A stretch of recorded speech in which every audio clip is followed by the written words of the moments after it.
Suamiku pergi ke Jepang bersama ibu mertua dan keluarganya untuk menikah lagi dengan wanita selingkuhannya. Dengan angkuh suami menelponku berkata, "Sebelum kami pulang ke Indonesia, pergi bawa ibumu yang tua itu, angkat kaki dan kosongkan rumahku." Tapi saat suami dan selingkuhannya pulang, mereka syok histeris melihat rumah mewahnya sudah hancur. Dari dalam mobil aku tersenyum puas melihat pemandangan itu. Mereka tak tahu siapa aku sebenarnya. Sebelum ceritanya dimulai, silahkan tulis di kolom komentar dari daerah mana saja teman-teman yang menonton cerita ini. Jangan lupa like dan subscribe agar channel ini bisa semakin berkembang dan bisa mempersembahkan cerita yang lebih menarik lagi. Dari luar, rumah itu adalah lambang kesuksesan. Pilar-pilar putih menjulang tinggi menopang atap bergaya Mediterania. Taman yang terawat sempurna mengelilingi kolam renang biru jernih yang berkilauan di bawah matahari tropis. Mobil-mobil mewah terparkir rapi di garasi yang luas. Siapapun yang lewat akan berdecak kagum, membayangkan keluarga yang tinggal di dalamnya pastilah keluarga paling bahagia di dunia. Namun, bagi Vera, rumah itu adalah sangkar emas yang menyimpan neraka tersembunyi. Malam itu, seperti malam-malam lainnya, ruang makan mewah itu terasa dingin meskipun pendingin ruangan disetel dalam suhu nyaman. Aroma masakan Vera yang lezat, rendang, sop buntut, dan udang galah saus mentega, menguar, namun tidak mampu menghangatkan suasana. Di meja makan, Adit, suaminya, duduk di kepala meja. Wajahnya tampan, namun matanya sibuk menatap layar ponsel, jarang sekali terangkat. Di seberangnya duduk Ibu Ika, ibu mertuanya. Wanita parubaya itu masih terlihat cantik dalam balutan daster sutra mahal, namun bibirnya yang tipis selalu tertarik ke bawah, seolah mencium bau busuk permanen.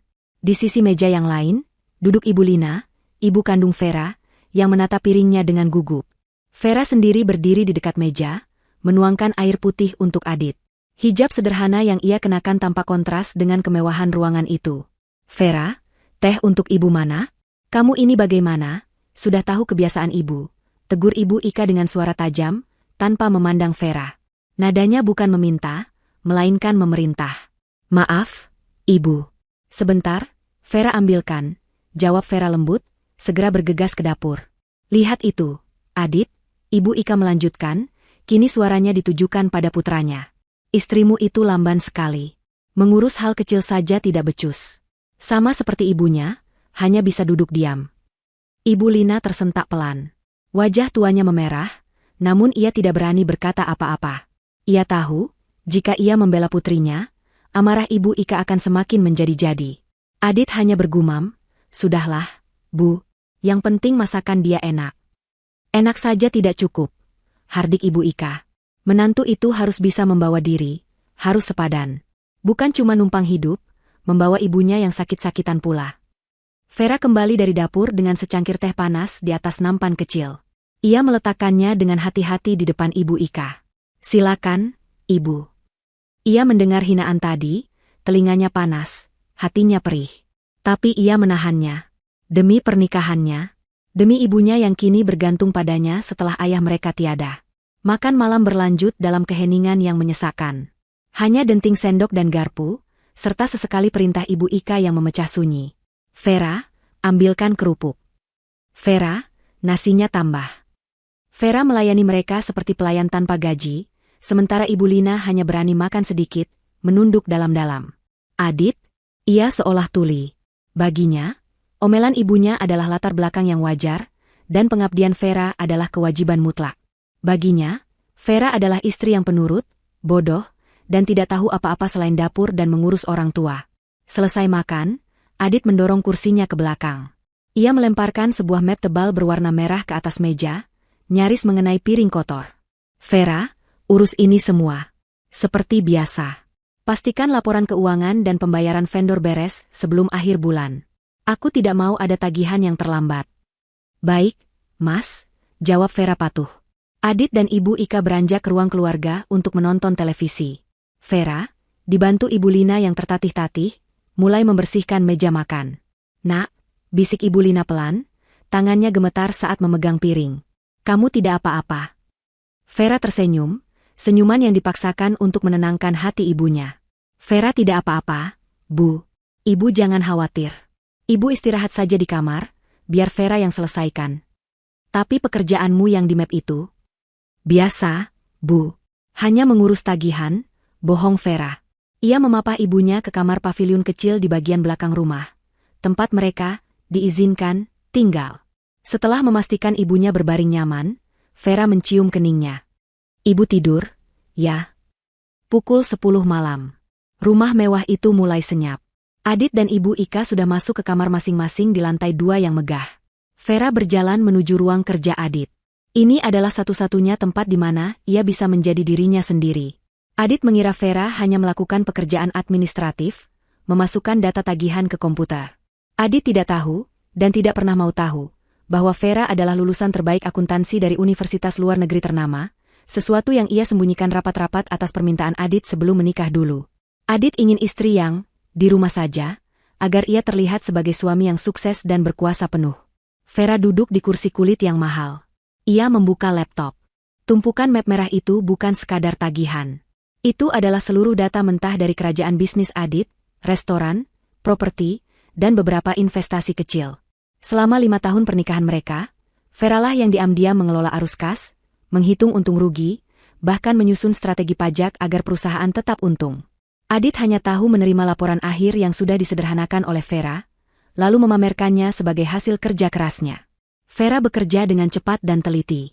Jari-jarinya menari di atas papan ketik. Ia mencocokkan faktur, memeriksa laporan bank, dan mengalokasikan dana. Semua ini ia lakukan tanpa bayaran, tanpa pengakuan. Ironisnya, rumah mewah yang Ibu Ika banggakan, yang katanya rumah Adit, sebenarnya berdiri di atas tanah warisan ayah Vera. Dan perusahaan Adit, modal awalnya juga berasal dari dana hibah ayah Vera sebelum meninggal. Adit dan Ibu Ika tidak pernah tahu. Mereka dibutakan oleh kesombongan, mengira semua kemewahan itu adalah hasil jerih payah Adit semata. Malam semakin larut. Vera meregangkan punggungnya. Pekerjaan hampir selesai. Ia hanya perlu memeriksa satu rekening terakhir, sebuah rekening bersama yang dinamai dana investasi keluarga. Ini adalah rekening yang jarang dipakai, biasanya hanya untuk pembelian aset besar. Vera membukanya untuk memastikan saldonya sesuai. Matanya menyipit. Ada aktivitas yang tidak biasa. Bukan satu, tapi serangkaian transfer besar selama 6 bulan terakhir. Transfer itu dilakukan setiap tanggal ganjil. Jumlahnya puluhan juta rupiah. Jantung Vera mulai berdebar. Ini bukan pembelian aset. Ini adalah transfer rutin. Ia mengklik salah satu transaksi untuk melihat detailnya. Nama penerimanya asing. Santi. Vera mengerutkan kening. Siapa Santi? Ia tidak pernah mendengar nama itu di lingkaran bisnis Adit.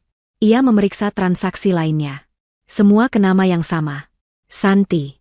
Totalnya, dalam 6 bulan, sudah ratusan juta rupiah berpindah ke rekening itu. Ini bukan investasi.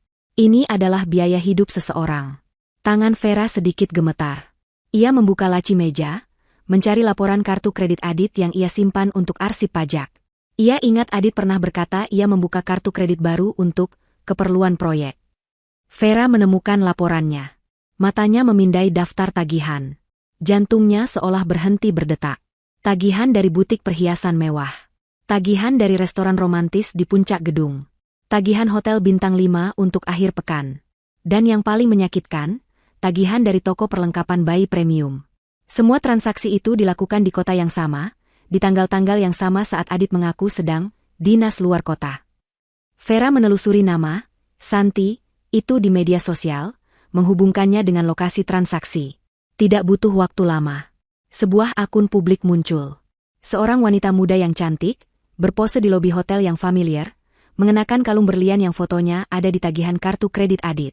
Di foto lain, wanita itu tersenyum sambil memegang perutnya yang sedikit membuncit. Napas Vera tercekat. Pengkhianatan itu begitu telak, begitu nyata. Ini bukan sekadar perselingkuhan. Adit membiayai hidup wanita lain, membelikannya kemewahan, dan wanita itu hamil. Sementara dirinya, istri sahnya, diperlakukan seperti pembantu, dihina setiap hari bersama ibunya, dan sibuk mengurus keuangan agar Adit bisa menghamburkan uang untuk selingkuhannya. Vera menutup laptop. Wajahnya pucat pasi. Tapi ia tidak menangis. Rasa sakit yang luar biasa itu dengan cepat berubah menjadi sesuatu yang lain. Sesuatu yang dingin, tajam, dan sangat fokus. Ia sudah cukup lama menjadi bodoh. Ia sudah cukup lama diam demi menjaga perasaan ibunya dan keutuhan rumah tangga palsu ini. Malam itu, Di ruang kerja yang sunyi, di dalam rumah yang dibangun di atas tanah miliknya, Vera yang penurut telah mati. Pagi datang dengan kepalsuan yang sama seperti biasanya. Vera menyiapkan sarapan, menyajikan kopi untuk Adit dan teh untuk Ibu Ika, seolah tidak ada yang terjadi. Wajahnya tenang, hijabnya terpasang rapi. Tidak ada jejak air mata atau kemarahan. Hanya ada ketenangan yang ganjil, sedingin es. Ibu Lina, yang membantunya di dapur, merasakan perubahan itu. Putrinya bergerak lebih efisien, lebih diam, matanya memancarkan ketegasan yang sudah lama tidak ia lihat. Adit duduk di meja makan, membaca berita di tabletnya. Ia menyeruput kopi buatan Vera tanpa menoleh. Nanti siang aku ada rapat penting di luar. Mungkin pulang malam, katanya datar. Vera meletakkan sepiring nasi goreng di depan suaminya. Mas, panggilnya pelan. HM. Adit masih fokus pada layarnya. Siapa Santi? Pertanyaan itu begitu tiba-tiba, begitu lugas. Jari Adit berhenti bergerak di layar tablet. Ia mengangkat kepalanya perlahan, menatap Vera dengan kaget. Ini adalah pertama kalinya Vera menanyainya dengan nada seperti itu. Apa maksudmu? Tanya Adit, suaranya berubah defensif. Aku melihat laporan rekening investasi. Ada transfer rutin ke nama Santi. Jumlahnya besar, kata Vera, suaranya tetap tenang, menatap lurus ke mata suaminya. Ibu Ika, yang sedang mengoleskan selai di rotinya, langsung berhenti. Telinganya menajam. Wajah Adit memerah. Ia tidak menyangka Vera, si bodoh yang hanya tahu urusan dapur, akan memeriksa rekening itu. Itu bukan urusanmu, bentaknya. Itu investasi rahasia. Kamu tidak akan mengerti bisnis beginian. Investasi. Vera bertanya lagi. Investasi di butik perhiasan? Investasi di hotel bintang 5 setiap akhir pekan? Investasi perlengkapan bayi? Mata Adit membelalak. Ia tertangkap basah. Kamu melacakku? Beraninya kamu memeriksa barang-barang pribadiku. Kamu tidak percaya padaku. Adit membalikkan keadaan, mencoba menggunakan kemarahan untuk menutupi kesalahannya. Cukup. Ibu Ika menggebrak meja. Sendok peraknya berdenting keras. Ia bangkit berdiri, menunjuk wajah Vera dengan jari gemetar. Dasar perempuan tidak tahu diuntung. Sudah bagus anakku mau menikahimu, perempuan miskin yang membawa beban ibunya yang sakit. Sekarang kamu berani menuduh suamimu? Kamu pikir kamu siapa? Hinaan itu meluncur deras. Vera hanya diam, menatap Ibu Ika dengan tatapan yang tidak bisa diartikan. Kamu pasti iri karena Adit sukses. Lanjut Ibu Ika, semakin menjadi-jadi. Kamu takut Adit meninggalkanmu, makanya kamu mengarang cerita selingkuh. Iya, kan? Kamu mau memeras Adit? Ibu. Vera mencoba berbicara. Diam. Aku tidak bicara denganmu, hardik Ibu Ika. Ia beralih ke Adit. Adit, lihat. Ibu sudah bilang dari dulu, perempuan ini tidak tulus. Dia hanya mengincar hartamu. Ceraikan saja dia. Usir dia dan ibunya dari rumah ini. Adit, yang tadinya terpojok, kini menemukan sekutunya. Ia ikut berdiri. Benar kata ibu. Kamu sudah keterlaluan, Vera. Bukannya mendukung suami, kamu malah menuduh yang tidak-tidak. Aku muak dengan kecurigaanmu. Vera menatap dua orang di depannya. Suaminya dan ibu mertuanya. Pasangan sempurna dalam kebohongan dan kesombongan. Vera tidak membela diri lagi. Ia hanya mengangguk pelan. Baik. Maafkan aku, ucapnya datar. Adit dan Ibu Ika tertegun. Mereka mengharapkan Vera menangis, memohon, atau berteriak. Tapi Vera hanya bersikap dingin. Ia berbalik, mengambil piring kotornya, dan berjalan ke dapur. Kemenangan Adit dan Ibu Ika terasa hampa. Mereka saling pandang, lalu Adit mendengus. Dia hanya takut, katanya pada ibunya, lebih untuk meyakinkan dirinya sendiri. Dia tahu dia tidak punya apa-apa tanpaku. Beberapa hari kemudian, suasana rumah semakin tegang. Adit dan Ibu Ika sengaja bersikap seolah Vera tidak ada. Mereka berbicara melompati kepalanya. Suatu malam saat makan malam, Ibu Ika membuat pengumuman besar. Minggu depan, katanya dengan wajah berseri-seri, kita sekeluarga besar akan pergi liburan. Ke Jepang. Adit tersenyum lebar. Aku sudah urus semuanya, Bu. Tiket, hotel terbaik di Tokyo dan Kyoto. Sudah saatnya kita bersenang-senang. Keluarga besar yang dimaksud adalah adik-adik Adit, sepupunya, beserta pasangan mereka. Mereka semua diundang. Vera, yang sedang menuangkan sup, bertanya pelan, "Kita?" Ibu Ika tertawa mengejek. Tawa yang dibuat-buat. "Ya ampun, Vera. Tentu saja kamu tidak ikut. Siapa yang akan mengurus rumah sebesar ini? Dan siapa yang akan menjaga ibumu? Masa ibumu yang sakit-sakitan mau dibawa naik pesawat jauh-jauh? Nanti merepotkan saja." Itu adalah penolakan yang telak dan penghinaan yang disengaja. Adit tidak membelanya. Ia hanya sibuk dengan ponselnya, seolah-olah percakapan itu tidak penting. Vera hanya mengangguk. "Baik, Ibu. Semoga liburannya menyenangkan." Lagi-lagi, reaksinya yang tenang membuat Ibu Ika jengkel. Ia ingin melihat Vera hancur. Tapi wanita itu semakin tegar seperti batu karang. Hari keberangkatan pun tiba. Subuh itu, Vera sudah sibuk membantu menyiapkan koper-koper mahal Adit dan Ibu Ika. Ia bahkan memasakkan bekal sarapan untuk mereka makan di perjalanan menuju bandara. Ia melakukan semua tugasnya sebagai istri dengan sempurna. "Kamu yakin tidak mau kami antar ke bandara?" tanya Adit, sedikit canggung. Ini adalah basa-basi paling minimal yang bisa ia lakukan. "Tidak perlu, Mas. Kalian sudah pesan taksi online yang besar, kan? Aku harus menjaga Ibu Lina. Beliau semalam kurang tidur," jawab Vera lembut, membenarkan kerah kemeja Adit. Sentuhannya ringan, namun terasa dingin. Adit dan Ibu Ika berangkat diiringi lambaian tangan Vera dari depan pintu. Rumah mewah itu langsung terasa lengang. Tapi Vera tidak beristirahat. Ia segera masuk ke kamar ibunya. "Ibu, kita harus pergi sekarang," katanya. Ibu Lina, yang sudah berpakaian rapi, tampak bingung. "Pergi kemana, Nak?" "Ke tempat yang lebih aman. Pak Agung sudah menunggu di luar." Pak Agung adalah orang kepercayaan almarhum ayah Vera. Seorang pria parubaya yang setia dan efisien, yang selama ini Vera minta untuk mengawasi aset-aset tersembunyi keluarganya. Dengan bantuan Pak Agung, Vera membawa ibunya keluar dari rumah itu, hanya membawa dokumen penting dan beberapa pakaian. Mereka tidak pergi ke rumah kontrakan sempit. Mereka pergi ke sebuah penthouse di puncak gedung apartemen paling mewah di pusat kota, sebuah properti yang juga tidak diketahui Adit. "Nak, apa yang terjadi?" tanya Ibu Lina cemas, saat melihat kemewahan apartemen baru mereka. Vera memeluk ibunya. "Vera akan jelaskan nanti. Sekarang Ibu istirahat. Di sini aman, tidak akan ada yang menghina Ibu lagi." Setelah menenangkan ibunya, Vera tidak beristirahat. Ia punya firasat buruk. Ia harus memastikan. Ia mengambil kunci mobil sederhana miliknya, mobil yang ia beli dengan sisa uang warisan pribadinya, dan melaju ke bandara. Ia tiba tepat waktu. Dari kejauhan, di area check-in kelas bisnis, ia melihat rombongan Adit. Ibu Ika tertawa lebar. Adik-adik Adit sibuk berfoto. Adit berdiri di sana, tersenyum. Dan kemudian, Vera melihatnya. Seorang wanita muda menghampiri mereka. Wanita yang ia kenali dari foto di media sosial. Santi. Hati Vera mencelos. Jadi, ini bukan liburan keluarga. Ini adalah tamasya pengkhianatan. Adit membawa selingkuhannya berlibur bersama keluarganya. Dan pemandangan berikutnya adalah yang paling menghancurkan. Ibu Ika, ibu mertuanya yang selalu menghinanya, berbalik dan memeluk Santi dengan hangat. Ibu Ika mengelus perut Santi yang membuncit itu dengan senyum bahagia. Adit kemudian merangkul pinggang Santi dengan mesra, mencium pipinya, di depan seluruh keluarganya. Mereka semua tahu. Seluruh keluarga Adit tahu tentang perselingkuhan ini dan mereka merestuinya. Mereka semua bersekongkol untuk membuangnya.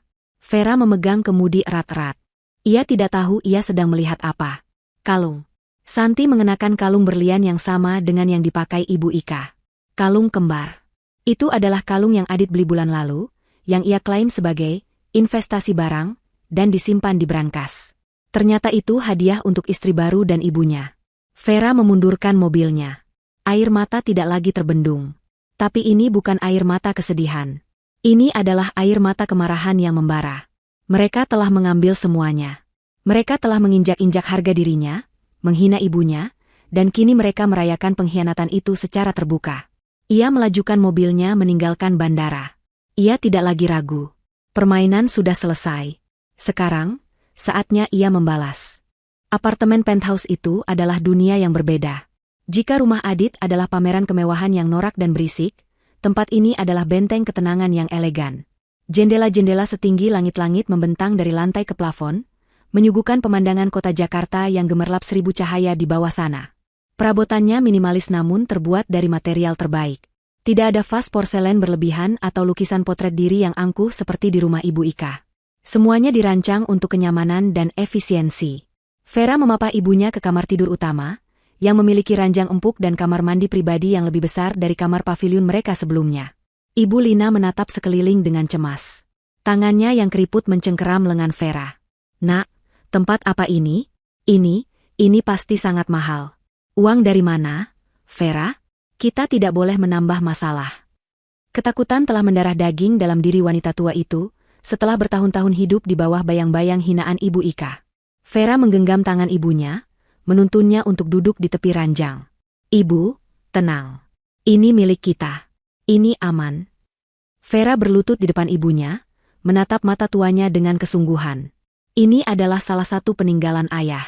Ayah menyiapkannya untuk kita, untuk berjaga-jaga.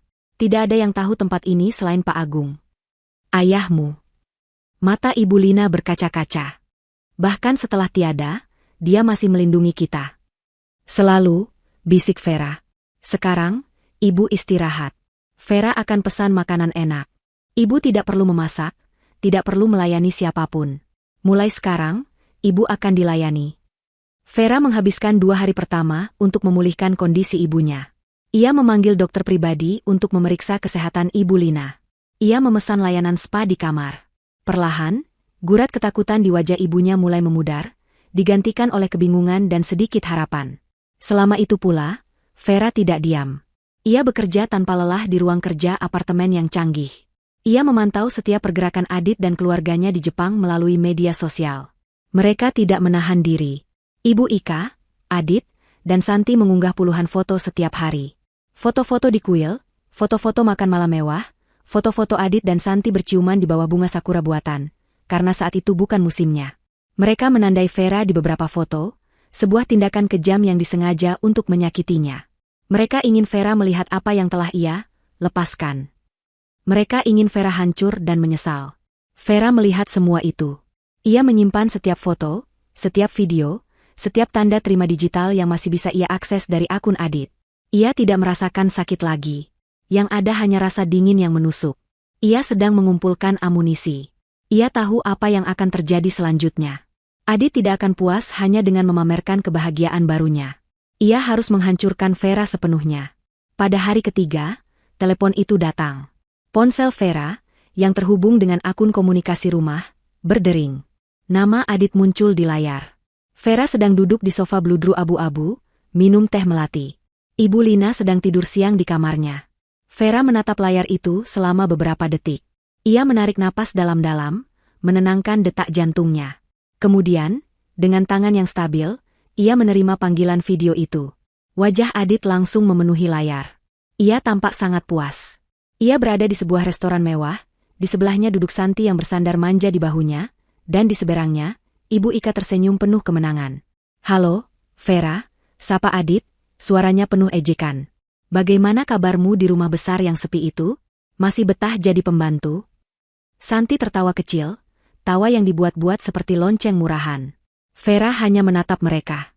Wajahnya tenang, hijabnya terpasang sempurna. Ia tidak mengucapkan sepatah kata pun.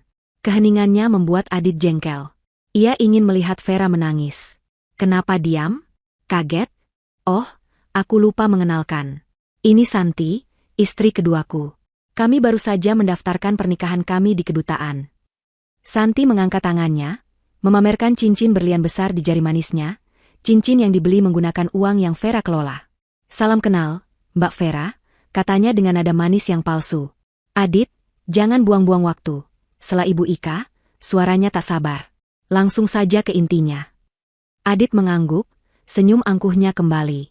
Baik. Begini, Vera. Aku menelepon hanya untuk memberitahumu satu hal." Ia mencondongkan tubuhnya ke kamera, matanya menyipit kejam. "Aku sudah menikah lagi. Pernikahan yang setara, yang direstui ibuku. Jadi, aku tidak butuh lagi istri pembawa sial sepertimu. Dan ibumu yang sakit-sakitan itu."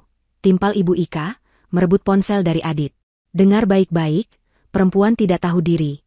Aku muak melihat kalian berdua di rumah anakku. Jadi," Adit mengambil alih lagi, "aku memberimu waktu 1 minggu. Sebelum kami pulang ke Indonesia, aku mau kau pergi. Pergi bawa ibumu yang tua itu. Angkat kaki dan kosongkan rumahku. Paham? Napas Vera tercekat sesaat. Hinaan terhadap ibunya adalah satu hal yang tidak bisa ia terima. Kosongkan rumahku, ulang Adit, lebih keras. Jangan berani-berani mengambil apapun selain pakaian bekasmu. Jika saat aku pulang kalian masih di sana, aku akan memanggil satpam untuk menyeret kalian keluar seperti sampah. Ibu Ika tertawa terbahak-bahak di latar belakang. Benar? Usir saja mereka, Dit, biar mereka kembali ke got tempat mereka berasal. Mereka menunggu. Mereka menunggu ledakan tangis. Mereka menunggu permohonan. Mereka menunggu Vera memelas dan meminta maaf. Vera hanya diam selama beberapa detik, membiarkan kekejaman mereka menggantung di udara. Lalu, sesuatu yang tidak mereka duga terjadi. Bibir Vera perlahan-lahan tertarik ke atas, membentuk sebuah senyuman tipis. Senyuman yang dingin, kosong, dan sama sekali tidak menunjukkan rasa takut. Sudah? Tanya Vera, suaranya tenang dan jernih. Tawa Ibu Ika berhenti. Senyum Adit membeku. Reaksi ini di luar skenario mereka. Apa maksudmu? Tanya Adit gagap. Aku tanya, apa kalian sudah selesai bicara? Kata Vera lagi. Kalau sudah, aku tutup teleponnya. Aku sedang sibuk. Sibuk apa kamu? Sibuk menangis? Ejek Adit, berusaha menguasai keadaan. Sibuk mengurus hidupku, jawab Vera. Oh, ya. Selamat atas pernikahannya, Mas Adit. Dan Ibu Ika, selamat akhirnya mendapatkan menantu yang setara. Ia mengucapkan kata, setara, dengan penekanan yang tajam. Nikmati liburan kalian di Jepang. Pastikan kalian benar-benar menikmatinya. Karena itu akan jadi liburan terakhir kalian. Apa maksudmu? Kamu mengancamku? Bentak Adit. Aku? Mengancam? Vera tertawa pelan, tawa yang membuat bulu kuduk Adit berdiri. Tidak, Mas. Aku tidak perlu mengancam. Aku hanya memberi saran. Ia menatap lurus ke kamera, matanya berkilat. Dan satu hal lagi, Adit. Soal rumah itu. Kamu yakin itu rumahmu? Sebelum Adit bisa menjawab, sebelum Ibu Ika bisa menjerit lagi, Vera mematikan panggilan itu. Keheningan total di penthouse. Vera menatap layar ponselnya yang gelap. Senyuman dingin itu masih terpasang di wajahnya. Rumahmu? Bisiknya pada layar mati. Kita lihat saja. Di seberang dunia, di restoran mewah di Tokyo, Adit, Ibu Ika, dan Santi terdiam. Wajah mereka pucat pasi. Pesta perayaan mereka mendadak hambar. Sesuatu yang ganjil telah terjadi. Vera tidak hancur. Vera tidak takut. Vera tersenyum. Dan senyuman itu lebih menakutkan daripada amukan manapun. Vera tidak membuang waktu. Senyuman di wajahnya memudar, digantikan oleh ekspresi fokus yang tajam. Ia berjalan ke ruang kerjanya. Ibu Lina, yang terbangun oleh nada bicara Vera yang tidak biasa, berdiri di ambang pintu dengan wajah cemas. Nak, siapa itu? Ada apa? Vera menoleh, menatap ibunya. Ini saatnya. Itu Adit, Bu. Dia menelepon dari Jepang. Dia bilang dia sudah menikah lagi dengan Santi. Apa? Ibu Lina terhuyung, berpegangan pada kusen pintu. Bagaimana bisa? Lalu kita bagaimana? Dia mengusir kita, lanjut Vera, suaranya datar. Dia menyuruh kita angkat kaki dari rumah itu sebelum dia pulang. Air mata menggenang di mata Ibu Lina. Ya Tuhan, kita akan tinggal di mana? Kita. Vera melangkah maju, memegang kedua bahu ibunya dengan kuat. Ibu, dengar Vera. Kita tidak akan kemana-mana. Kita aman di sini.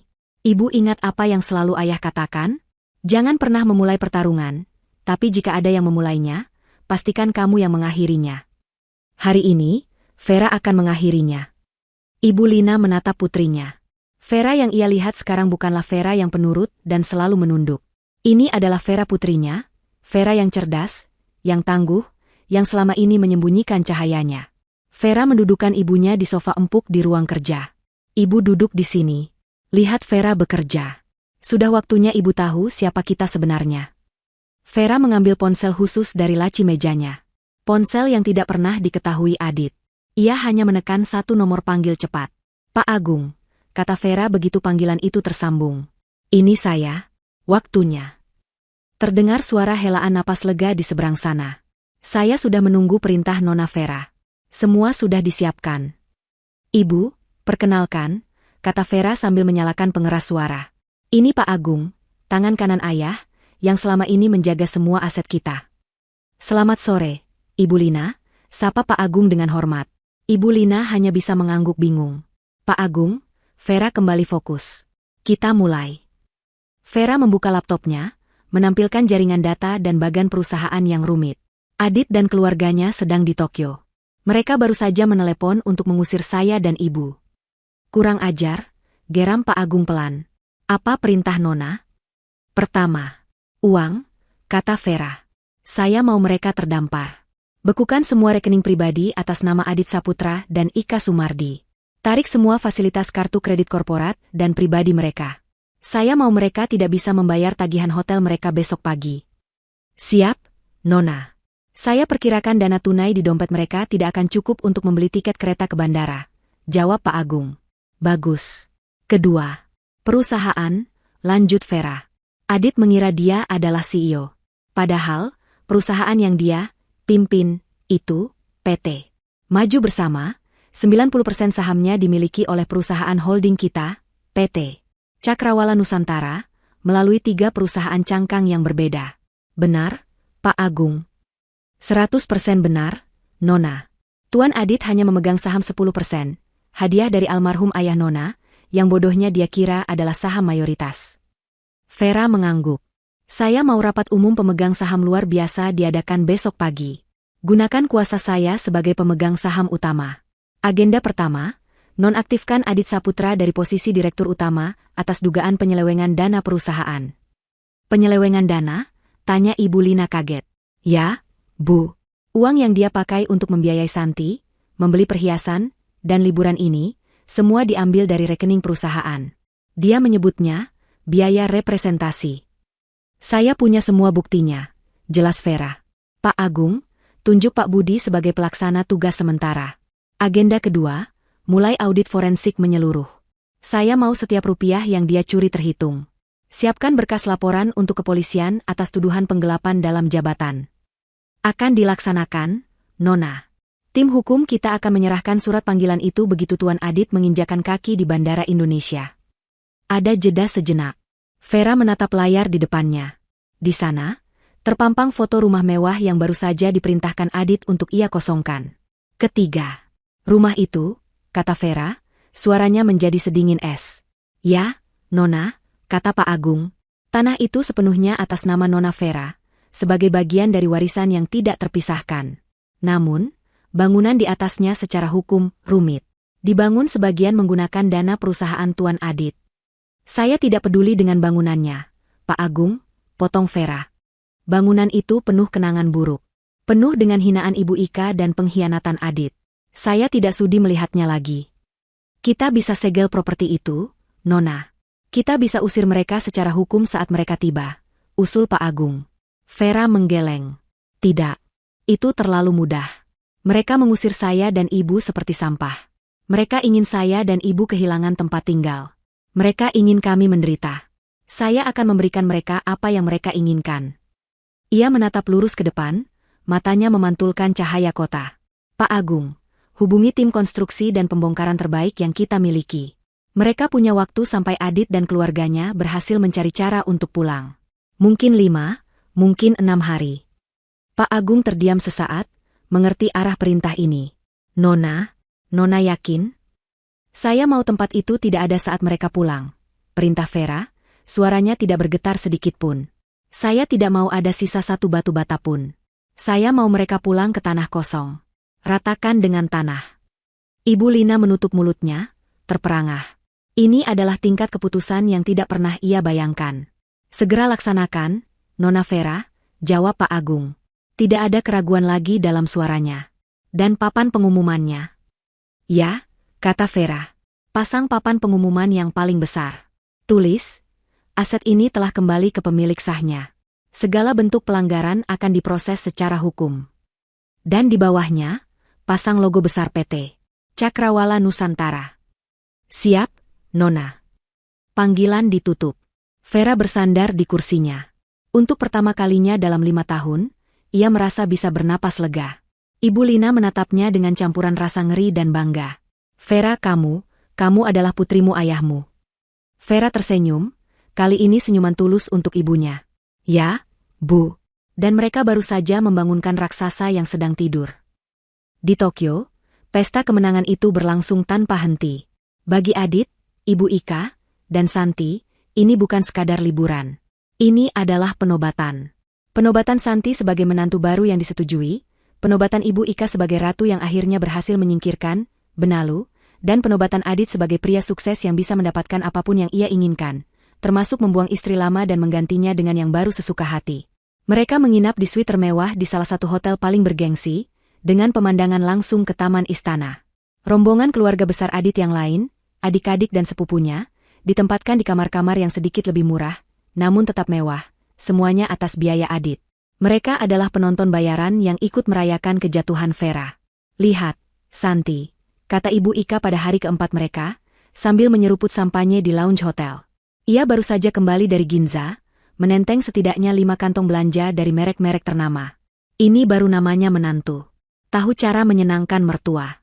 Tidak seperti si Vera itu, pelit, dikasih uang bulanan pasti ditabung, katanya buat ibunya yang sakit-sakitan. Cih. Santi, yang perutnya kini mulai tampak jelas di balik gaun sutranya yang mahal, tersenyum manis. Ia juga menenteng tas edisi terbatas yang harganya setara dengan biaya pengobatan Ibu Lina selama setahun. Ibu Ika pantas mendapatkan yang terbaik. Santi senang sekali akhirnya bisa jadi bagian keluarga ini. Mas Adit benar-benar memanjakan Santi.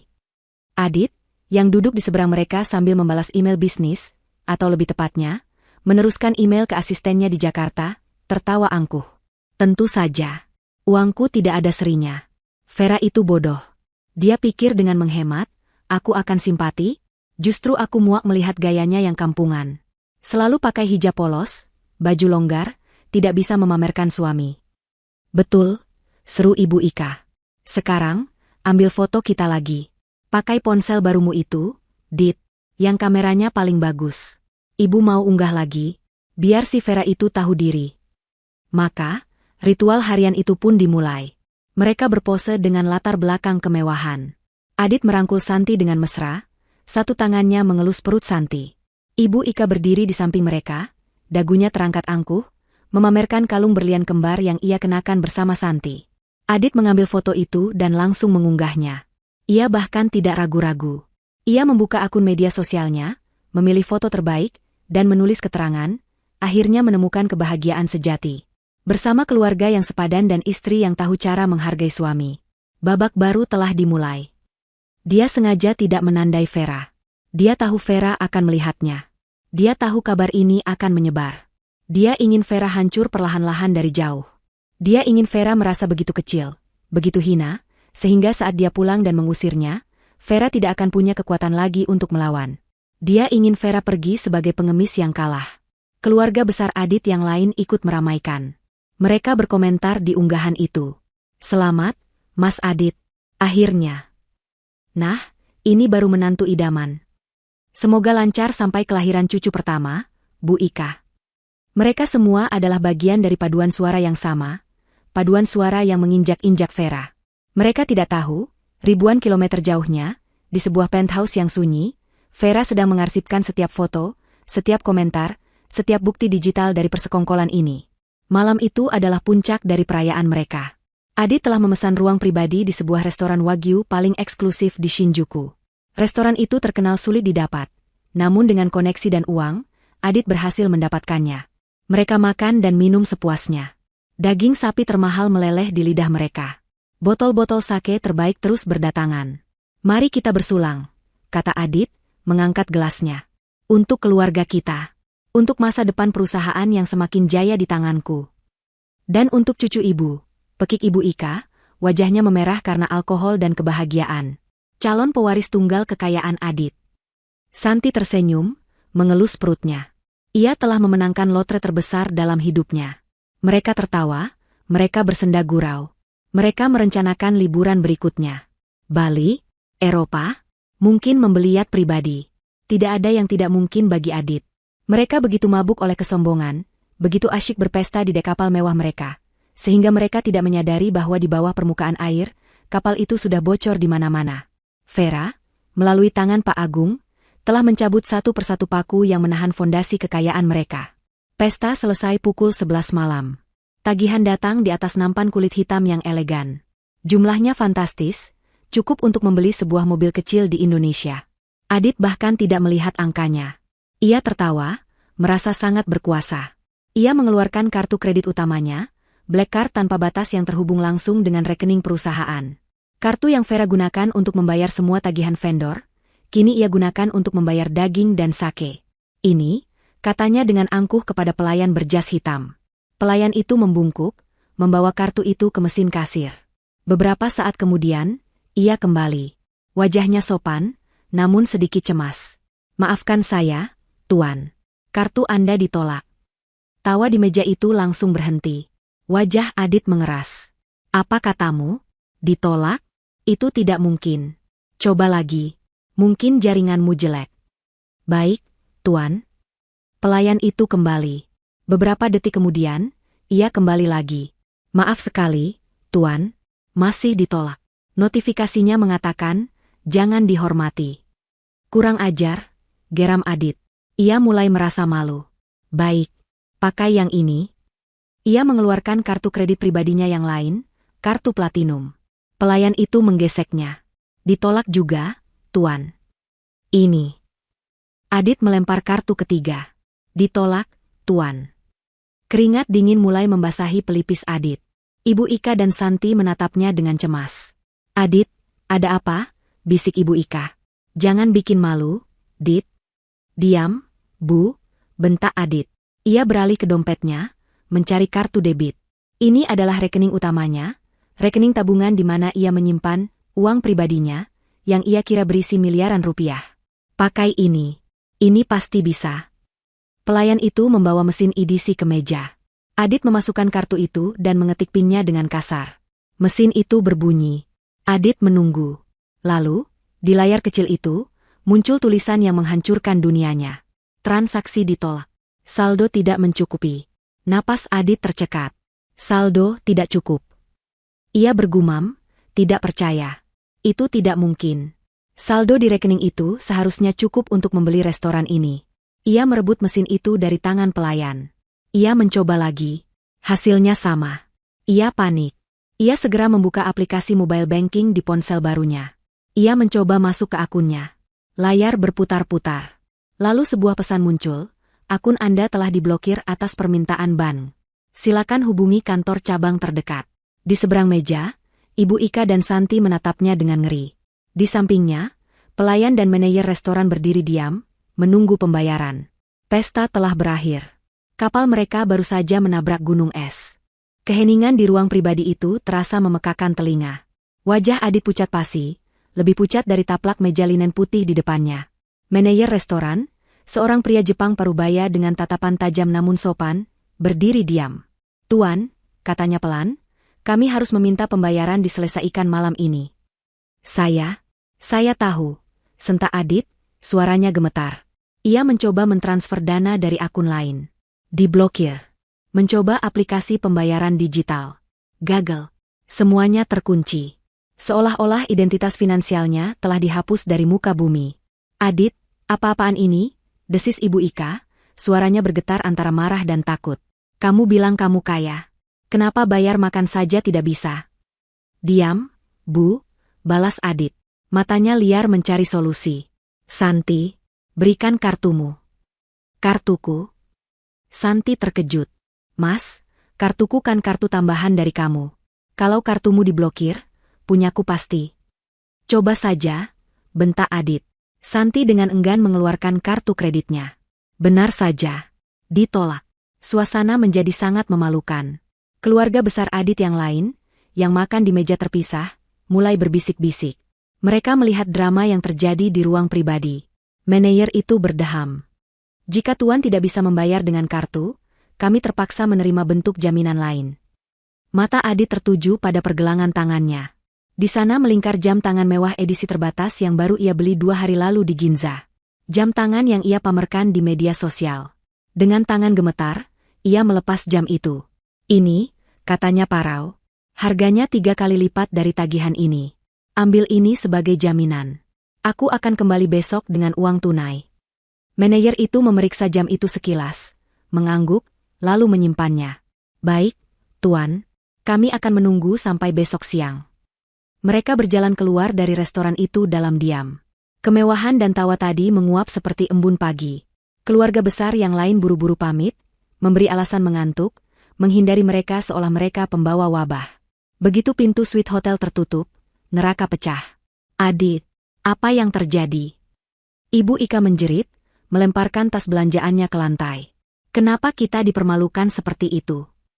Aku tidak tahu, Bu. Aku tidak tahu. Adit balas berteriak. Ia merenggut kerah kemejanya, merasa tercekik. Ia segera mengambil telepon hotel, mencoba menelepon banknya di Jakarta. Saat itu sudah lewat tengah malam di Indonesia, tapi dia tidak peduli. Ia mencoba menghubungi manajer cabangnya. Nomornya tidak terdaftar. Ia mencoba menelepon kantornya. Tidak ada yang mengangkat. Ini pasti ulah Vera, teriak Adit, sebuah kesadaran yang mengerikan melandanya. Perempuan ular itu. Dia pasti mencuri semua uangku selagi kita pergi. Mencuri? Santi membelalak. Bagaimana bisa? Bukankah dia bodoh? Bukankah dia hanya tahu mengurus rumah? Aku tidak tahu bagaimana caranya. Adit mengacak-acak rambutnya frustrasi. Mungkin dia menyewa seseorang. Dia pasti sudah merencanakan ini. Dia menguras semua rekeningku. Terus kita bagaimana? Suara Santi meninggi, nada manjanya hilang, digantikan kepanikan murni. Aku sedang hamil, Mas. Aku butuh biaya. Hotel ini, tiket pulang kita. Ibu Ika berjalan mondar-mandir seperti singa betina yang terluka. Ini semua gara-gara kamu, Adit. Ibu sudah bilang, jangan terlalu percaya pada perempuan itu. Lihat sekarang. Kita jadi gembel di negeri orang.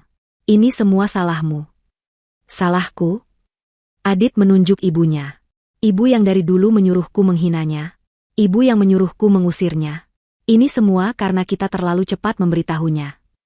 Loh, kok jadi nyalahin ibu? Ibu Ika tidak terima. Ia beralih menatap Santi, mencari kambing hitam baru. Atau ini semua gara-gara kamu. Ia menunjuk Santi. Perempuan sial, sejak kamu datang, hidup Adit jadi berantakan. Kamu itu pembawa sial. Apa? Santi melotot. Ibu gila? Jelas-jelas ini ulah mantan istri Mas Adit. Kenapa jadi menyalahkan aku? Aku ini sedang mengandung cucu ibu. Harusnya ibu membela aku. Cucu? Cucu apa? Jangan-jangan itu bukan anak Adit. Tuduh ibu Ika kalap. Jaga mulut ibu, ya. Santi menjerit. Aku tidak terima dihina. Kedua perempuan itu bertengkar hebat, saling menjambak dan berteriak. Adit tidak punya tenaga untuk melerai. Ia terduduk lemas di sofa. Di tengah kekacauan itu, telepon di kamar berdering. Suaranya menusuk gendang telinga. Adit mengangkatnya dengan lunglai. Itu dari resepsionis. Selamat malam, Tuan Adit. Suara di seberang terdengar dingin dan profesional. Kami baru saja menerima notifikasi dari sistem kami. Kartu kredit yang Anda gunakan untuk deposit kamar telah ditolak dan dibatalkan oleh pihak bank. Sesuai prosedur, kami harus meminta Anda untuk segera melunasi seluruh tagihan menginap Anda malam ini juga, atau kami terpaksa meminta Anda untuk check out. Adit mematung. Tapi, ini sudah jam 1 malam. Kami beri waktu 1 jam, Tuan. Jika tidak, kami akan mengirim keamanan untuk mengosongkan kamar. Telepon ditutup. Kepanikan sesungguhnya baru saja dimulai. Mereka terjebak. Mereka tidak punya uang untuk membayar hotel. Mereka tidak punya uang untuk makan besok. Mereka tidak punya uang untuk pulang. Mereka terdampar. Ibu Ika dan Santi berhenti berkelahi. Wajah mereka sama-sama pucat. Bagaimana ini, Dit? Bisik Ibu Ika, tangisnya meledak. Adit menatap sekeliling ruangan yang mewah itu. Tas-tas belanjaan yang tadi mereka banggakan kini terlihat seperti tumpukan sampah. Matanya tertuju pada leher ibunya.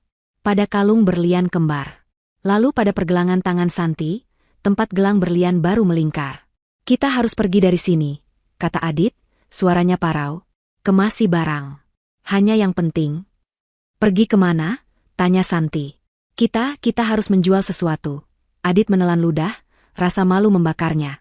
Kita harus menjual perhiasan itu. Semua yang baru kita beli. Kita jual untuk membeli tiket pulang. Apa? Ibu Ika menjerit histeris. Kalungku? Tidak. Ini milikku. Ibu mau jadi gembel di sini atau pulang? Teriak Adit, amarah dan keputusasaan bercampur jadi satu. Kita harus pulang.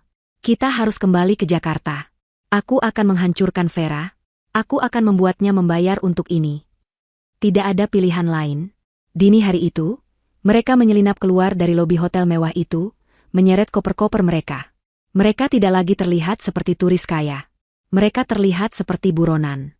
Mereka berjalan di jalanan Tokyo yang sepi, mencari pegadaian pertama yang buka, putus asa untuk menjual kemewahan palsu mereka demi beberapa lembar yen, agar bisa membeli tiket pesawat termurah. Tiket kelas ekonomi, di kursi paling belakang, untuk penerbangan paling akhir. Perjalanan pulang yang hina baru saja akan dimulai. Perjalanan pulang itu adalah kebalikan mutlak dari perjalanan mereka pergi. Jika saat berangkat mereka terbang dengan kelas bisnis, tertawa-tawa sambil menikmati sampahnya gratis, kini mereka terhimpit di barisan kursi paling belakang kelas ekonomi. Pesawat itu penuh sesak, berbau campuran keringat, parfum murah, dan makanan instan. Mereka mendapatkan tiket itu setelah menjual hampir semua barang mewah yang mereka beli. Jam tangan Adit hanya cukup untuk menutup tagihan restoran dan sisa 1 malam di hotel murah dekat bandara. Untuk tiket pesawat, Ibu Ika harus merelakan kalung berlian kembarnya. Santi juga harus melepaskan gelang dan beberapa cincin barunya. Mereka menjualnya di toko barang bekas di sudut jalan Tokyo, dengan harga yang jauh di bawah nilai beli, ditawar habis-habisan oleh pemilik toko yang tahu bahwa mereka sedang putus asa. Mereka tidak tidur selama hampir 30 jam. Wajah mereka kuyu, berminyak, dan penuh kekalutan. Ibu Ika, yang biasanya selalu tampil sempurna dengan riasan dan tatanan rambut, kini terlihat seperti wanita tua yang malang.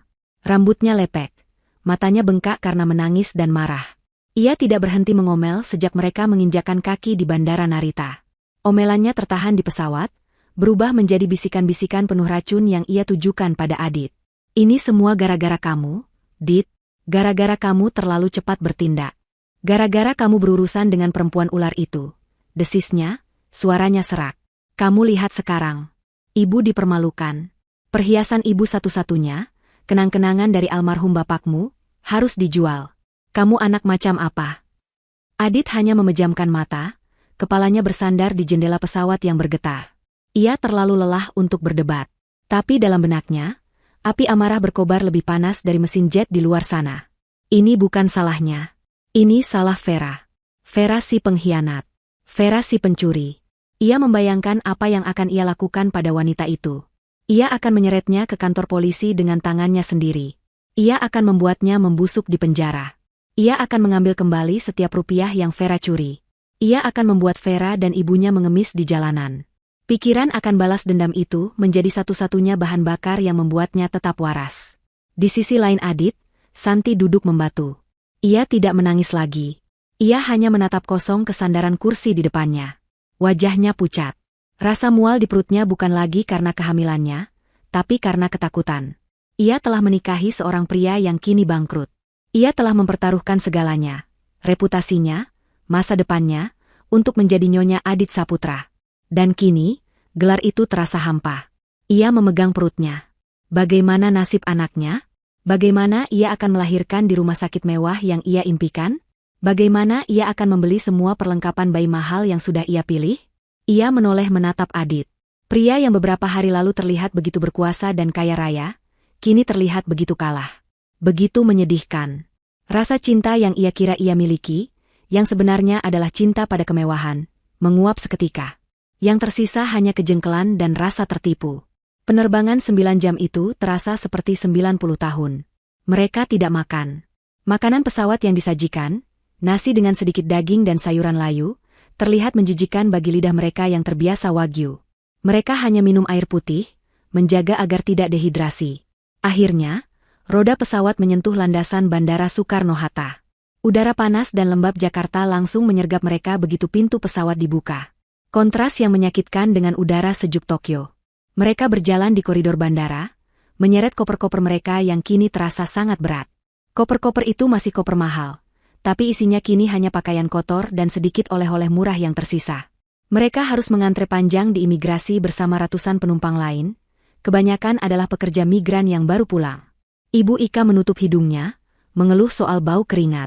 Cepat sedikit, Dit. Ibu tidak tahan. Harusnya kamu pakai jalur prioritas. Prioritas apa, Bu? Uang kita sudah habis, sentak Adit. Orang-orang di antrean menoleh, menatap mereka dengan aneh. Setelah mengambil bagasi, mereka berjalan keluar dari terminal kedatangan.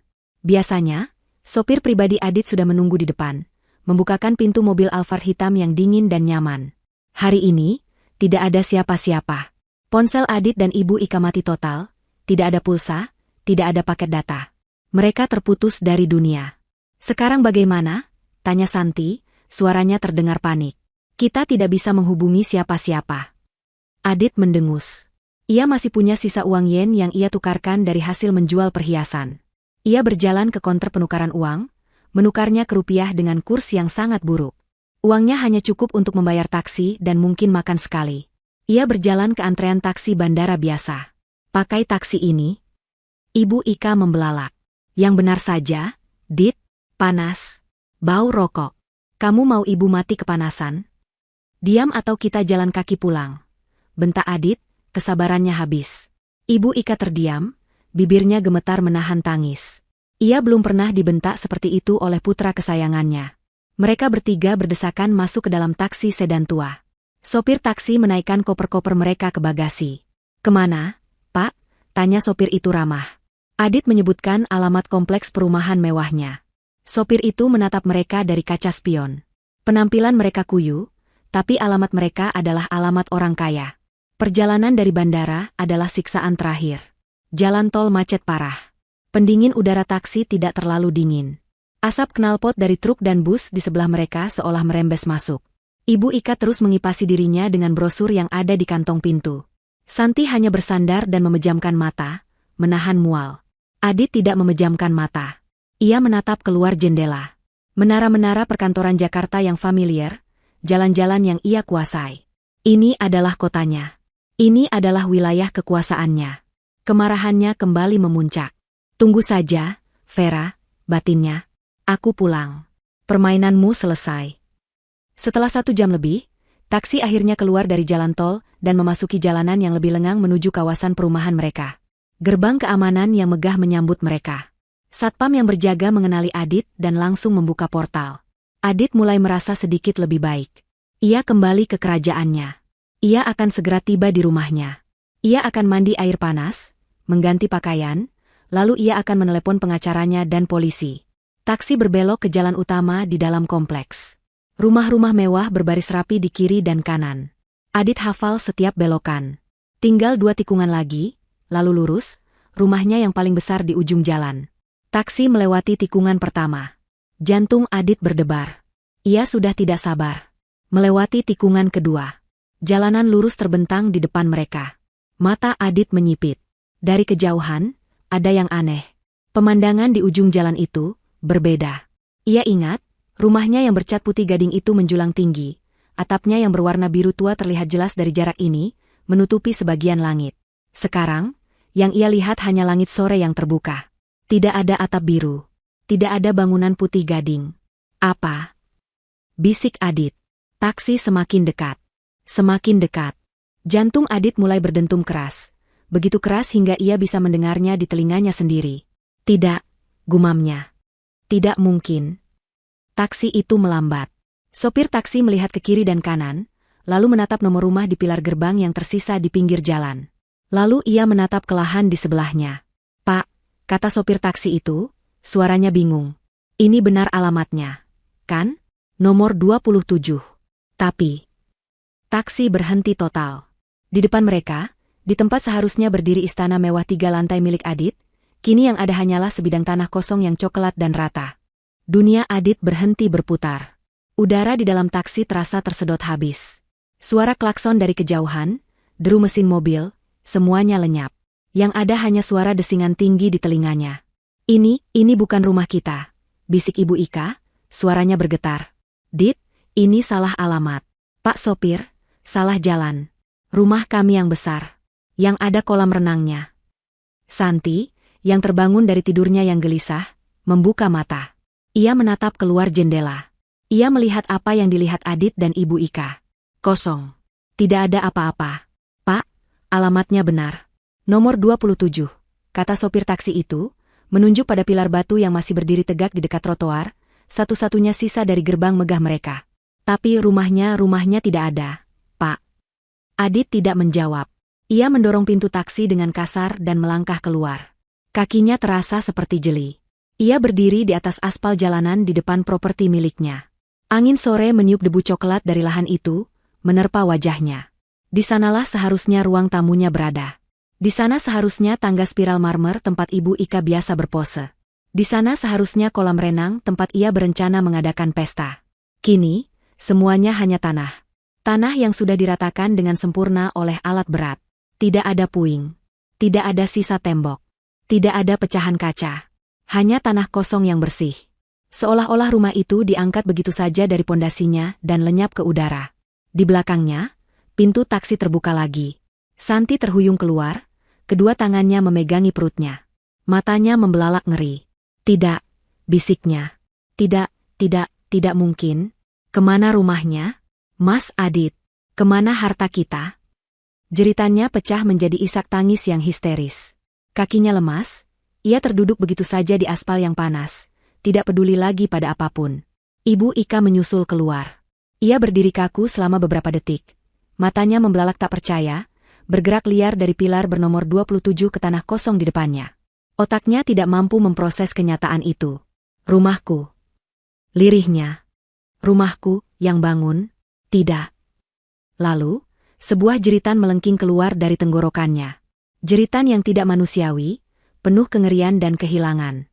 Tidak Rumahku. Ia mencengkeram kepalanya, matanya berputar ke atas, dan tubuhnya ambruk ke samping. Ia pingsan di atas tanah berdebu di pinggir jalan. Adit tidak menoleh. Ia tidak peduli pada Santi yang histeris atau ibunya yang pingsan. Tatapannya terpaku pada tanah itu. Ia berjalan maju, langkahnya berat seperti robot. Ia melangkahi trotoar, kakinya menginjak tanah coklat yang gembur. Ini adalah tanahnya. Ini adalah rumahnya. Ia berjalan ke tengah-tengah lahan. Di sini. Tepat di titik ini. Disinilah brankasnya berada, tersembunyi di balik lukisan palsu. Ia berjongkok. Ia mengambil segenggam tanah dan debu. Tanah itu terasa hangat oleh sisa matahari sore. Ia meremasnya. Butiran tanah mengalir melalui sela-sela jarinya. Hilang. Semuanya hilang. Ia tidak mengerti. Bagaimana mungkin sebuah rumah sebesar ini hilang dalam seminggu? Ini bukan pencurian. Ini adalah penghancuran total. Vera. Sebuah raungan primitif keluar dari dalam dadanya. Nama itu meledak di udara, penuh amarah, kebencian, dan untuk pertama kalinya, ketakutan. Apa yang kau lakukan? Di mana kau, perempuan sialan? Vera. Ia berteriak dan terus berteriak. Suaranya menggema di tanah kosong itu. Beberapa tetangga dari rumah seberang mulai mengintip dari balik tirai mereka, menyaksikan drama yang mengerikan itu. Sopir taksi, yang ketakutan melihat 3 penumpangnya bertingkah seperti orang gila, buru-buru membuka bagasinya. Ia melempar koper-koper mereka begitu saja ke pinggir jalan, di samping tubuh Ibu Ika yang tergeletak. Ia melompat kembali ke mobilnya, memutar balik dengan cepat, dan tancap gas meninggalkan tempat itu. Ia tidak mau berurusan dengan polisi atau rumah sakit jiwa. Kini mereka benar-benar sendirian. Adit, berdiri gemetar di tengah tanah kosong. Santi, menangis meraung-raung di jalanan. Ibu Ika, terbaring pingsan di debu. Dan di sekeliling mereka, tumpukan koper-koper murah hasil kepulangan mereka yang hina. Mata Adit yang liar tiba-tiba menangkap sesuatu. Sesuatu yang tadi tidak ia perhatikan. Di sudut depan lahan, dekat pilar nomor 27, tertancap sebuah tiang. Di tiang itu, terpasang sebuah papan pengumuman yang besar, baru, dan dicetak profesional. Ia terhuyung-huyung berjalan ke arah papan itu. Napasnya tersengal-sengal. Ia harus menyingkirkan debu dari matanya untuk membaca tulisan di atasnya. Kata-kata itu dicetak tebal dengan huruf kapital hitam yang tegas. Dijual, aset sitaan atas nama Adit Saputra. Adit merasakan darahnya surut dari wajahnya. Aset sitaan? Siapa yang menyita? Lalu ia membaca baris di bawahnya, yang dicetak lebih besar lagi. Telah dibeli oleh PT Cakrawala Nusantara. PT Cakrawala Nusantara? Nama apa itu? Dia tidak kenal perusahaan itu. Dia tidak pernah berbisnis dengan mereka. Bagaimana bisa mereka membeli asetnya? Jantungnya berdebar kencang, ia merasakan firasat yang sangat, Sangat buruk. Ia menatap nama perusahaan itu, mencoba mengingat-ingat di mana ia pernah mendengarnya, tapi otaknya kosong. Yang ia tahu hanyalah satu hal. Rumahnya bukan hanya hancur. Rumahnya telah dirampas. Semuanya telah diambil darinya. Saat Adit masih terpaku menatap papan pengumuman itu, mencoba mencerna arti dari PT Cakrawala Nusantara, sebuah suara decitan ban pelan terdengar di aspal di belakangnya. Itu bukan suara taksi tua yang kabur. Ini adalah suara yang berat, halus, dan berwibawa. Suara kendaraan mahal yang berhenti dengan presisi. Adit tidak menoleh. Ia masih terlalu syok. Santi, yang tangisnya mulai mereda menjadi isakan pelan, mengangkat kepalanya yang basah oleh air mata dan ingus. Ia melihatnya.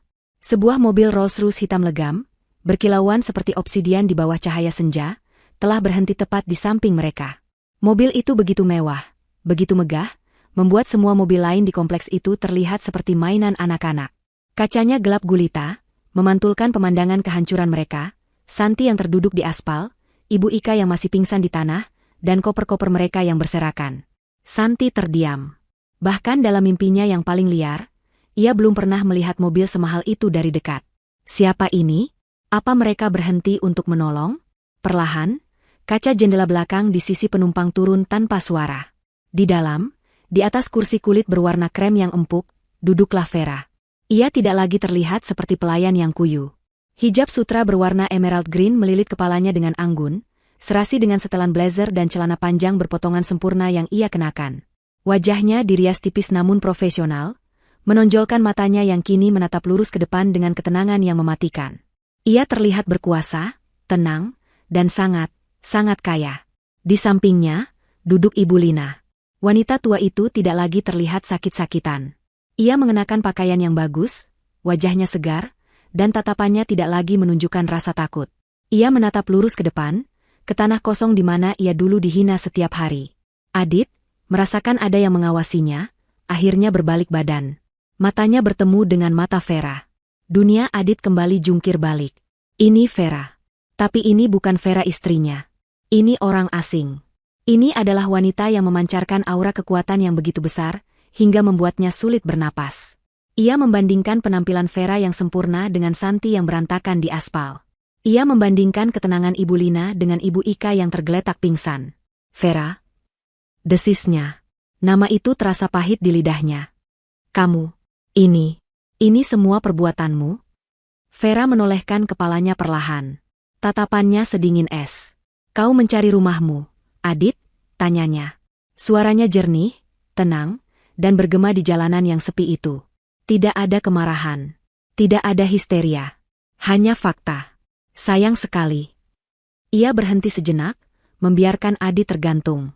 Perusahaan holding milik keluargaku, Vera melanjutkan, memutuskan untuk membeli tanah ini. Rupanya pemilik sebelumnya, Tuan Adit Saputra, gagal bayar utang dalam jumlah besar pada perusahaan yang dia pimpin. Ironis sekali, bukan? Kepala Adit berputar. Gagal bayar utang? Perusahaan holding milik keluarga? Apa omong kosong apa ini? Gagapnya. Keluarga apa? Kamu tidak punya keluarga. Kamu miskin. Ibumu miskin. Vera tersenyum. Senyuman tipis yang sama, yang menghantui Adit sejak panggilan video di Jepang. Kamu tidak pernah bertanya. Adit, kamu tidak pernah peduli. Kamu hanya sibuk dengan kesombonganmu. PT Cakrawala Nusantara, kata Vera, menunjuk papan pengumuman itu dengan dagunya. Itu perusahaan holding milik keluargaku. Perusahaan yang didirikan oleh almarhum ayahku. Perusahaan yang menaungi 3 perusahaan cangkang yang memiliki 90% saham di PT Maju Bersama, perusahaan yang kamu klaim sebagai milikmu. Darah Adit benar-benar surut dari wajahnya. Ia merasa mual. 90%? 5 tahun lalu, Vera bercerita, suaranya tetap datar seperti seorang dosen yang memberi kuliah. Aku jatuh cinta pada seorang pria. Pria yang kupercaya tulus. Ayahku tidak setuju. Ayahku melihat siapa dia sebenarnya. Tapi aku buta. Jadi, demi aku, ayahku memberinya hadiah. 10% saham perusahaan dan modal awal, hanya agar putrinya bisa bahagia. Ayahku memintaku berjanji satu hal, rahasiakan sisanya. Biarkan pria itu berpikir dia hebat, biarkan dia membangun egonya. Ayahku bilang, Orang sombong akan selalu menghancurkan dirinya sendiri. Kita hanya perlu menunggu. Vera menatap Adit lurus di mata. Dan kamu menghancurkan dirimu sendiri, Adit. Kamu menghina aku. Kamu menghina ibuku. Kamu mengkhianatiku. Dan yang paling bodoh, kamu mencuri. Kamu mencuri dari perusahaan yang pada akhirnya adalah milikku. Santi, yang mendengarkan semua itu dari aspal, ternganga. Mulutnya terbuka lebar. Wanita yang ia rebut suaminya, wanita yang ia ejek, ternyata adalah pemilik segalanya. Tidak. Bisik Adit. Ini tidak mungkin. Ini mimpi buruk. Tidak mungkin. Kamu bohong. Selama 5 tahun, Vera melanjutkan, mengabaikan penyangkalan Adit, aku duduk di ruang kerjamu. Aku yang mengelola keuanganmu. Aku yang memastikan bisnismu untung. Aku yang menutupi jejak-jejak penggelapan kecilmu selama ini, berharap kamu akan sadar. Tapi kamu tidak sadar. Kamu malah semakin rakus. Kamu menggunakan uang perusahaan untuk membiayai wanita ini. Vera melirik Santi dengan jijik, dan ibumu. Kamu pikir kamu siapa? Bentak Adit, mencoba mengumpulkan sisa-sisa keberaniannya. Kamu tidak bisa melakukan ini. Aku akan menuntutmu. Ini perampokan. Benarkah? Tanya Vera. Pintu depan mobil Rolls-Royce itu terbuka. Pak Agung keluar dari kursi pengemudi. Ia mengenakan setelan jas hitam yang rapi, wajahnya tegas. Ia berjalan menghampiri Adit. Ia tidak terlihat seperti sopir. Ia terlihat seperti seorang eksekutor. Pak Agung berhenti di depan Adit, menatap pria yang hancur itu dengan tatapan dingin. Tuan Adit Saputra, kata Pak Agung, suaranya berat dan resmi. Ia mengulurkan sebuah amplop coklat tebal. Adit menatap amplop itu dengan gemetar. Itu surat panggilan dari kepolisian, jelas Pak Agung. Atas tuduhan penggelapan aset perusahaan PT Maju Bersama senilai miliaran rupiah. Semua bukti transaksi, pembelian perhiasan, biaya liburan ke Jepang menggunakan dana perusahaan, sudah kami serahkan. Tidak. Adit menggelengkan kepalanya. Itu uangku. Aku direkturnya. Anda mantan direktur, koreksi Pak Agung. RUPS luar biasa telah dilaksanakan 3 hari lalu. Anda sudah dipecat secara tidak hormat. Dan ini, Pak Agung menyerahkan map kedua, adalah surat perintah penyitaan aset pribadi Anda untuk menutupi kerugian perusahaan. Termasuk sisa 10% saham Anda yang tidak berharga itu. Anda tidak punya apa-apa lagi, Tuan Adit. Adit tidak mengambil map itu. Tangannya terlalu gemetar. Map itu jatuh ke tanah di antara kakinya. Penyitaan aset. Kepolisian. Penjara. Kata-kata itu berputar-putar di kepalanya. Dan rumah ini? Tanya Adit, suaranya parau, menunjuk ke tanah kosong. Kenapa kamu hancurkan? Vera akhirnya menatapnya lagi. Kali ini, ada kilatan emosi di matanya. Kilatan kemarahan yang dingin. Kamu menyuruhku angkat kaki. Kamu menyuruhku mengosongkan rumahmu. Jadi aku mengosongkannya, kata Vera. Tanah ini milikku. Warisan ayahku. Tapi bangunannya? Bangunan itu dibangun dengan uang perusahaan yang kamu curi. Bangunan itu adalah simbol kesombonganmu dan kekejaman ibumu. Bangunan itu kotor. Jadi aku membersihkannya.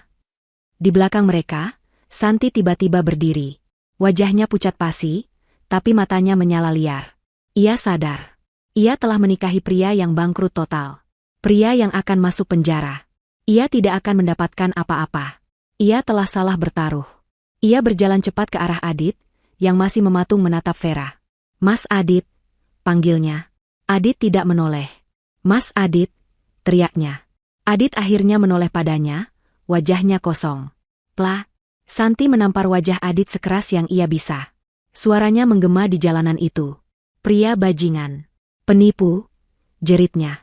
Kamu bilang kamu kaya. Kamu bilang aku akan hidup enak. Kamu menghancurkan hidupku. Santi, aku. Adit gagap. Aku tidak peduli. Santi menangis histeris. Ia menendang salah satu koper di dekatnya. Aku tidak mau tahu. Jangan cari aku lagi. Ia berbalik, menatap Vera yang duduk di dalam mobil mewah dengan iri dan benci.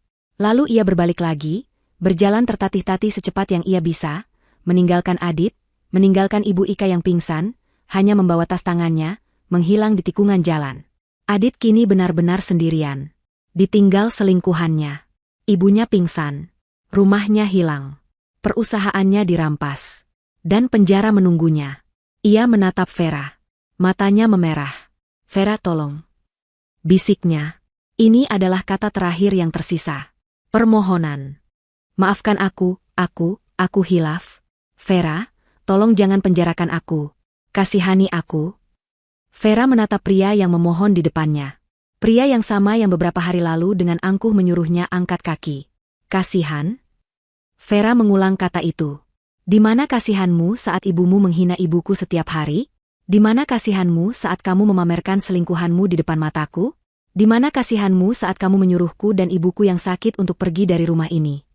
Vera menggeleng pelan. Kamu tidak pantas dikasihani. Adit, kamu pantas mendapatkan ini semua. Kaca jendela Rolls-Royce itu mulai naik kembali tanpa suara. Tidak.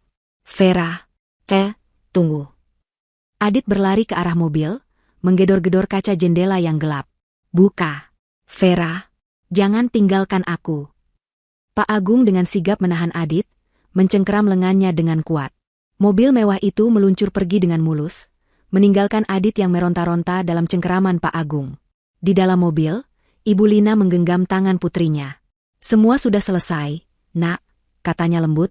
Vera menatap lurus ke depan, ke jalanan yang terbentang. Ia menarik napas dalam-dalam, lalu mengembuskannya. Senyuman tipis muncul di wajahnya. Kali ini, bukan senyuman dingin. Itu adalah senyuman tulus. Senyuman kebebasan. Belum, Bu, katanya. Ini baru permulaan. Raungan sirene polisi memecah keheningan senja di kompleks perumahan mewah itu. Tetangga yang tadinya hanya berani mengintip, kini memberanikan diri keluar rumah. Mereka menyaksikan pemandangan yang akan menjadi gosip terpanas selama bertahun-tahun.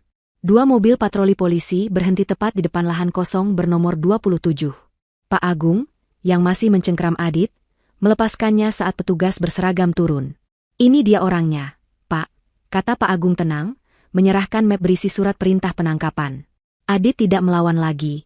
Seluruh tenaga dan kesombongannya telah terkuras habis. Ia seperti boneka kain yang pasrah ketika tangannya diborgol ke belakang.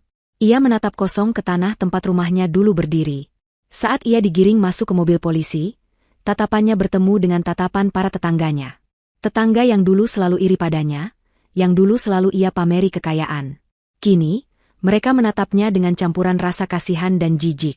Mal, itu adalah rasa sakit terakhir yang menghancurkannya, lebih sakit daripada kehilangan uang. Tolong, ibuku. Bisiknya parau pada seorang petugas, menunjuk Ibu Ika yang masih tergeletak di tanah. Petugas yang lain memanggil ambulans. Saat Adit dibawa pergi, ia melihat para petugas medis datang dan mengangkat tubuh ibunya ke atas tandu. Itu adalah pemandangan terakhirnya sebagai orang bebas. Di dalam mobil Rolls-Royce yang melaju tenang, Vera menerima telepon dari Pak Agung. Sudah diamankan, Nona. Tuan Adit dibawa ke Polda. Ambulans juga sudah mengurus Nyonya Ika. Bagus, Pak Agung. Terima kasih. Pastikan proses hukumnya berjalan tanpa celah. Gunakan tim pengacara terbaik kita, kata Vera. Dan, Nona Santi, tanya Pak Agung. Vera terdiam sejenak. Biarkan dia pergi. Dia sudah mendapatkan hukumannya sendiri. Menikah dengan pria bangkrut dan kini harus berjuang sendirian. Itu lebih dari cukup. Vera menutup teleponnya. Ia bersandar di kursi empuk itu. Di sampingnya, Ibu Lina tersenyum. Ayahmu akan sangat bangga padamu, nak. Vera hanya melakukan apa yang harus dilakukan. Bu, jawab Vera, menggenggam tangan ibunya. Tidak akan ada lagi yang berani menghina ibu. Kabar kejatuhan Adit Saputra menyebar seperti api. Media bisnis yang dulu memujanya sebagai entrepreneur muda sukses, kini berlomba-lomba memberitakan skandal penggelapannya. Fotonya saat digiring polisi terpampang di halaman depan. Di pengadilan, bukti yang disajikan Vera dan tim hukumnya begitu kuat. Rekaman CCTV, jejak digital transfer dana, kesaksian para vendor, semuanya memberatkan Adit. Ia terbukti secara sah dan meyakinkan telah merugikan perusahaan miliaran rupiah. Upayanya untuk menyalahkan Vera berbalik menjadi bumerang. Jaksa justru memuji Vera karena berhasil membongkar kejahatan ini dari dalam. Adit divonis hukuman penjara bertahun-tahun. Bagaimana dengan Ibu Ika? Syok yang ia alami malam itu ternyata berdampak permanen. Kehilangan rumah, status sosial, dan putra kesayangannya dalam satu waktu menghancurkan mentalnya. Ia tidak pernah pulih sepenuhnya. Setelah keluar dari rumah sakit, tanpa Adit dan tanpa uang sepeser pun, ia harus bergantung pada belas kasihan kerabat jauhnya. Ia berakhir di sebuah panti Wureda sederhana, menghabiskan sisa hari-harinya dalam kebingungan, seringkali berbicara sendiri, mengomel pada bayangan Vera yang ia kira masih menjadi menantunya. Karma telah mengambil kembali semua kesombongannya. Santi menghilang. Kabar terakhir menyebutkan ia terlihat kembali ke kampung halamannya, menumpang di rumah orang tuanya. Ia harus membesarkan anak dari pria yang ia benci, dalam kondisi ekonomi yang sulit, jauh dari gemerlap ibu kota yang ia dambakan. Waktu pun berlalu. 1 tahun kemudian, di lahan kosong bernomor 27, kini berdiri sebuah bangunan yang sama sekali berbeda. Bukan rumah tinggal yang angkuh, melainkan sebuah gedung kaca 3 lantai yang modern dan elegan. Gedung itu adalah kantor pusat Lina Foundation, sebuah yayasan amal yang didirikan oleh Vera dan didedikasikan untuk ibunya. Yayasan itu fokus membantu para ibu tunggal dan lansia yang kurang beruntung, memberikan mereka tempat tinggal yang layak dan pelatihan keterampilan. Di lantai teratas gedung itu, di sebuah ruang kantor yang luas dengan pemandangan kota, Vera berdiri di depan jendela kaca. Ia tidak lagi mengenakan setelan bisnis yang kaku. Ia mengenakan gamis sederhana namun anggun, hijabnya terulur menutupi dada. Di mejanya, terpampang plakat nama, Vera Hairunisa, Ketua Yayasan. Ia telah mengambil alih PT Cakrawala Nusantara, namun ia tidak menjalankannya sendiri. Ia menunjuk Pak Agung sebagai CEO, membiarkan para profesional mengurus bisnis warisan ayahnya. Baginya, uang bukan lagi tujuan. Uang adalah alat. Alat untuk menebus waktu yang hilang dan untuk berbuat kebaikan. Pintu kantornya terbuka pelan. Ibu Lina masuk, mendorong troli kecil berisi 2 cangkir teh hangat dan sepiring kue basah. Sudah sore, Nak. Waktunya istirahat, kata Ibu Lina, senyumnya kini begitu tulus dan damai. Ia terlihat jauh lebih muda dan sehat. Vera berbalik dan tersenyum. Terima kasih, Bu. Mereka duduk bersama di sofa kecil di sudut ruangan, minum teh sambil menatap matahari terbenam. Mereka tidak lagi membicarakan masa lalu. Tidak ada lagi Adit, tidak ada lagi Ibu Ika. Neraka itu telah benar-benar padam, digantikan oleh kedamaian yang mereka bangun sendiri. Besok, panti asuhan yang baru diresmikan. Ya? Tanya Ibu Lina. Iya, Bu. Ibu yang akan menggunting pitanya, jawab Vera. Keduanya tertawa pelan. Itu adalah tawa kebahagiaan sejati. Vera telah melalui api pengkhianatan, namun ia tidak terbakar. Ia justru terlahir kembali dari abu, lebih kuat, lebih bijak, dan lebih tangguh. Ia tidak hanya menghancurkan mereka yang telah menyakitinya, ia telah membangun sesuatu yang baru dan indah di atas reruntuhan itu. Keadilan telah ditegakkan, karma telah dibayar lunas, dan sang protagonis mendapatkan akhir yang paling memuaskan, kedamaian dan kebahagiaan sejati, bersama orang yang paling ia cintai.